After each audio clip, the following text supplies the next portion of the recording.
Boche gold and diamonds. Buy now pay later. ഭാരതപ്പുഴയിലെ തടയണയിലെ മണൽ ഖനനം പുരോഗമിക്കുന്നു. കരഭാഗങ്ങളിൽ നിന്ന് ആയിരക്കണക്കിന് ലോഡ് മണലാണ് ഊറ്റിയെടുക്കുന്നത്.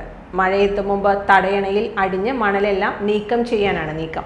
മണലെടുക്കാൻ കണ്ണൂർ സ്വദേശിയാണ് കരാറെടുത്തിരിക്കുന്നത്. ശക്തമായ മഴയെത്തും മുമ്പ് മണലെടുത്തില്ലെങ്കിലും പുഴ കര കവിയാൻ ഇടയാക്കും. വൻതോതിൽ മണലാണ് തടയണയിൽ അടിഞ്ഞുകൂടിയിരിക്കുന്നത്. അതുകൊണ്ട് തന്നെ തടയണയുടെ സംഭരണ ശേഷി പൂർണ്ണതോതിൽ ഉപയോഗിക്കാനാവുന്നില്ലെന്നും ജല അതോറിറ്റി അധികൃതർ പറയുന്നു. ഭാരതപ്പുഴയിൽ ശരിക്കും തടയണകളെ കേന്ദ്രീകരിച്ച് അശാസ്ത്രീയമായിട്ടുള്ള മണലെടുപ്പ് നടന്നുകൊണ്ടിരിക്കുന്നത്. പ്രത്യേകിച്ച് ചെറുതുരുത്തിയിലും പിന്നെ വെളിയങ്കലിൻ്റെ കൂട്ടക്കടവിൻ്റെ പ്രദേശങ്ങളിലുമായിട്ട് മണലെടുപ്പ് നടക്കുന്നുണ്ട്.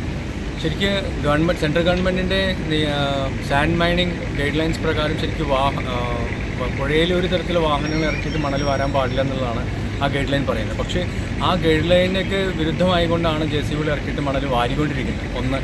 രണ്ട്, ശരിക്കും ഗവൺമെൻറ് പറഞ്ഞ പ്രകാരം കേരളത്തിലെ നദികളിലെ മണലെടുപ്പുമായി ബന്ധപ്പെട്ടുകൊണ്ടുള്ള പ്രോസസ്സ് സ്റ്റാർട്ട് ചെയ്തിട്ടില്ല എന്നുള്ളതാണ് അറിയാൻ കഴിഞ്ഞത്. പക്ഷേ ഇത് പ്രളയത്തിന് ശേഷം വന്നടഞ്ഞ ചളികളെ മണൽ നീക്കാൻ ഈ ഭാരതപ്പുഴയുടെ ഉള്ളിലുള്ള സ്ട്രക്ചേഴ്സിനെ ബലപ്പെടുത്തുക എന്നുള്ള രീതിയിലാണ് അതിൻ്റെ ക്യാച്ച്മെൻറ്റ് ഏരിയയിൽ, അതായത് ഡാമുകളുടെ ചെക്ക് ഡാമിൻ്റെ മേൽഭാഗത്ത് നിന്ന് മണലെടുത്തുകൊണ്ടിരിക്കുന്നത്.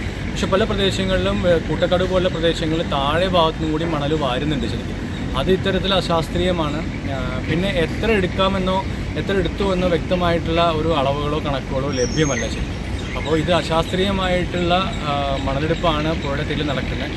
മണൽ പുഴയ്ക്ക് അത്യന്താപേക്ഷിതമാണ്. മണലുള്ളത് കൊണ്ട് ഒരു പുഴയിലും പ്രളയമോ അതുപോലത്തെ പ്രശ്നങ്ങളോ ഉണ്ടാവാൻ പോകുന്നില്ല. എന്നാൽ പരിപൂർണമായിട്ട് മണലെടുക്കേണ്ടതെന്നും എവിടെയും നമ്മൾ പറയാറില്ല. ശാസ്ത്രീയമായ പഠനത്തിന് ശേഷം സാൻഡ് അസസ്മെൻറ്റിന് ശേഷം ആ അസസ്മെൻറ്റിൽ കിട്ടിയ അത്രയും അളവുകൾ മണൽ നീക്കുന്നതിന് ഒരു ബുദ്ധിമുട്ടില്ല. പക്ഷേ അശാസ്ത്രീയമായ രീതിയിൽ കോടിക്കണക്കിന് രൂപ വില വരുന്ന മണൽ പുഴകളിൽ നിന്ന് എടുത്തു മാറ്റുമ്പോൾ ആ പുഴകൾക്കുണ്ടാവുന്ന ആഘാതങ്ങൾ ഭാവിയിൽ ഈ പ്രദേശത്തെ വെള്ളത്തിൻ്റെ പ്രശ്നങ്ങൾ അതിരൂക്ഷമായ രീതിയിലുണ്ടാവും.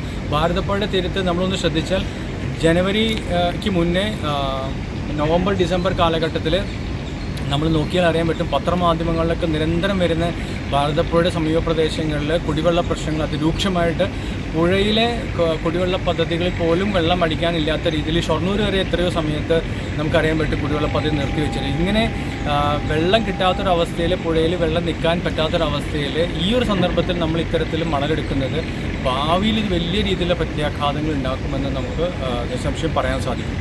അപ്പോൾ മണലെടുക്കുന്ന വ്യക്തമായ അസസ്മെൻറ്റിന് ശേഷം ശാസ്ത്രീയമായിട്ട് മാത്രമേ മണലെടുക്കാൻ പാടുള്ളൂ. ഇപ്പം നടന്നുകൊണ്ടിരിക്കുന്നതും ഇതിൻ്റെ പ്രോസസ്സും അശാസ്ത്രീയമാണെന്നുള്ളതാണ് മനസ്സിലാക്കാൻ സാധിച്ചത്. ഒരു തരത്തിലുള്ള ഇൻ്റർവെൻഷൻ നമുക്ക് നടത്താൻ കഴിയാതെ ഡിസാസ്റ്റർ മാനേജ്മെൻറ്റിൻ്റെ പേര് പറഞ്ഞുകൊണ്ടാണ് ഇപ്പോൾ മണലെടുക്കുന്നത്. പക്ഷേ ഈ നിയമപ്രകാരത്തിൽ ഇത്തരത്തിലുള്ള പ്രവർത്തനത്തിനെതിരെ ശക്തമായ രീതിയിൽ ഇടപെടൽ ആവശ്യമാണ്. സാറിൻ്റെ പേര്? വിനോദ്, ഫ്രണ്ട്സ് ഓഫ് ഭാരതപ്പുഴയുടെ ജനറൽ സെക്രട്ടറിയാണ്. Time kids pre school, Mannannur road, Vaniyamkulam. Dot view news. കാഴ്ചകളാണ് ലോകം, കണ്ടു തുടങ്ങുക.